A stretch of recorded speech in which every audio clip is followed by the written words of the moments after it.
दोस्तों, आज हम बात करेंगे कब्र का एक अजीब वाकया। ये एक नाकाबिले फरामोश वाकया जो कि एक चरवाहे के साथ पेश आया। मुल्तान की एक मस्जिद में जब सब लोग नमाज से फारिग हुए तो इमाम साहब ने नमाजियों से दुआ करने के बाद कहा कि हजरात, एक साहब यहाँ तशरीफ़ लाए हैं। ये कोई वाइज नहीं है, यानी बयान करने वाले नहीं हैं, लेकिन अपनी ज़िंदगी का एक नाकाबिले फरामोश वाकया जहाँ भी जाते हैं लोगों को सुनाकर उन्हें गफलत से बेदार करने की कोशिश करते हैं। लिहाजा मैं आपसे गुजारिश करूंगा कि थोड़ा सा वक्त निकाल कर उनकी बात सुन लीजिए। इमाम साहब के लहजे में कुछ ऐसा असर था कि लोग अपनी जगह से बिल्कुल नहीं हिले और उन साहब की तरफ मुतावज्जो हो गए जो इमाम साहब की जगह मेंबर पर आ खड़े हुए थे। बज़ाहिर उस शख्स में ऐसी कोई गैर मामूली बात तो नहीं थी। देहाती लिबास पहना वो एक आम सा इंसान था। उसका आम सा हुलिया देखकर चंद लोग चेमा गोया करने लगे, लेकिन जब उसने बात शुरू की तो मजमे पर सुकूत तारी हो गया। उसकी आवाज में कोई ऐसी बात थी कि जब वो बोलता तो हवा थमी थमी सी महसूस होती। चंद ही लम्हे में सबको एहसास हो गया कि ना तो वो एक आम इंसान था और ना ही वो वाकई मामूली था जो वो सुनाने जा रहा था।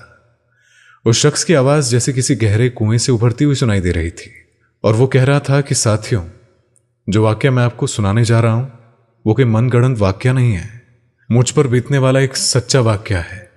10 साल हो गए हैं मैं जिंदा लाश बनकर इस वाक्य को जहां जहां मुझे मौका मिलता है बस इसे दोहराता हूं कि शायद किसी के दिल में मेरी बात उतर जाए और वो दुनिया के दिखावे वाली जिंदगी पर अपनी जिंदगी कुर्बान ना करे और जहां उसे ताक़यामत अब्दी नींद सोना है। इतना कहकर वो एक पल के लिए रुका और फिर असल वाकया सुनाने लगा। और वो कहने लगा, ये वाकया एक जंगल में मेरे साथ पेश आया। मैं गांव वालों की भेड़ बकरियां चराता था और ये हमारा आबाई पेशा है। एक दिन जब मैं भेड़ बकरियां जंगल में लेकर गया तो एक दरख्त के नीचे चादर बिछाकर मैं लेट गया और भेड़ बकरियों की निगरानी करने लगा। अभी थोड़ी ही देर गुजरी थी कि फिजा में किसी हाथी की चिंगाड़ गूंजी और जो बकरियां थी वो सहम कर इधर उधर भागने लगी। मैं वो गैर मामूली चिंगाड़ सुनकर उठ खड़ा हुआ। मैं सोचने लगा कि उस इलाके में उस हाथी का क्या काम। फिर आवाज से लगता था कि वो कोई जंगली या फिर पागल हाथी है। अब भेड़ बकरियां सहम कर एक खारदार झाड़ी की तरफ जमा होती चली गई। आसपास दरख्त तो मौजूद थे लेकिन कोई भी इतना मजबूत न था कि हाथी की टक्कर को सह सकता। मेरी समझ में नहीं आ रहा था कि मैं जाऊं तो कहां जाऊं और अभी जहन उसी परेशानी का शिकार था कि अचानक जमीन यूं थर्रा कर उठी कि जैसे जलजला आ गया हो और इसके बाद मैं एक अनजान रास्ते की तरफ भाग खड़ा हुआ। मैं कुछ ही दूर गया था कि पीछे से हाथी के कदमों की आवाज को मैंने अपने पीछे पाया।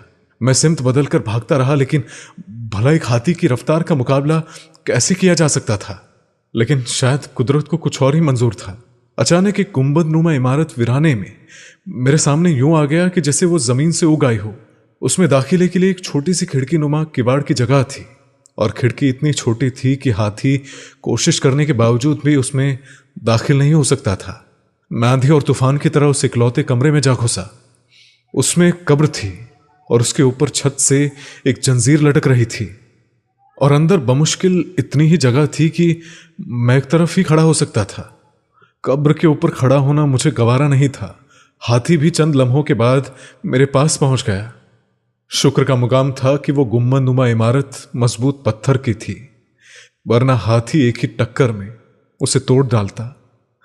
और जब हाथी खिड़की से अंदर दाखिल न हो सका तो हाथी ने अपनी सूंड अंदर दाखिल की और मुझे मारने की कोशिश करने लगा। अब तो मुझे पूरा यकीन हो गया कि वो पागल हाथी मेरी जान लेकर ही छोड़ेगा। लेकिन अगले ही लम्हे एक अजीब बात हुई और मुझे अपनी मौत का यकीन हो गया। कब्र के अंदर से ऐसी आवाज आई कि जैसे कोई तकलीफ से गला फाड़ फाड़ कर चीख रहा हो। मैंने आज़ाब कब्र के कई वाकयात सुन रखे थे, लेकिन अपने कानों से ऐसी चीख मैं पहली बार सुन रहा था, इससे पहले कि मेरे औसान जवाब दे जाते। तभी अचानक कब्र के सिराने से एक गैर मामूली सियाह बिच्छू वहां से निकला और दीवार पर से होकर मेरी तरफ रेंगने लगा। जो भाई ये वाकया बयान कर रहे थे वो आगे कहते हैं कि कोई दूसरा इंसान मेरी उस वक्त की कैफियत का अंदाजा नहीं लगा सकता था। एक तरफ पागल हाथी और दूसरी तरफ कब्र का ये बिच्छू और नीचे अजाब कब्र से तड़पता न मालूम वजूद। न जाने मेरे कदमों तले क्या मामला चल रहा था। मेरी आंखों के सामने अंधेरा छा गया और जब कुछ भी ना सूझा तो छत से लटकती जंजीर थाम कर मैं फिजा में झूल गया और अपने आप को इस हद तक समेट लिया कि सूंड और बिच्छू दोनों से दूर हो जाऊं। अब मैं कब्र के ऊपर ऐन हवा में था और जैसे ही हाथी की सूंड चक्कर काट कर दीवार से टकराई तो वो बिच्छू पर लगी। मालूम नहीं उस बिच्छू का क्या हुआ, लेकिन अगले ही लम्हे वह हाथी बेजान होकर जमीन पर आ गिरा। थोड़ी देर तक हवा में गड़गड़ाहट गूंजती रही और बिच्छू का भी नामो निशान न था। शायद वो सूंड लगते ही वहां से गिरकर वापस कब्र में जा घुसा था और हाथी उसके जहर की ताब न लाकर जान से हाथ धो चुका था। उसके बाद मुझे पूरा यकीन हो गया कि हाथी मर चुका है और अब नहीं उठेगा। जब मुझे यकीन हो गया कि हाथी मर चुका है और अब नहीं उठेगा तो मैं जंजीर छोड़कर नीचे आया। जैसे ही मैंने खिड़की नुमा रास्ते से बाहर निकलना चाहा तो मुझे यह लगा कि हाथी यूं आड़ा तिरछा पड़ा था और मुझे उसे पार करने के लिए उसके ऊपर से कदम रखकर जाना था। इतने डर के बावजूद मैं उस मुकाम से दूर जाना चाहता था। मैंने हिम्मत जमा करके उस हाथी पर पांव रखा। मैं आगे ही जाने वाला था कि मेरा पांव उसके वजूद में कुछ यूं उतर गया कि जैसे गोश्त पोश्त की बजाय हाथी का जिस्म मोम से बना हो।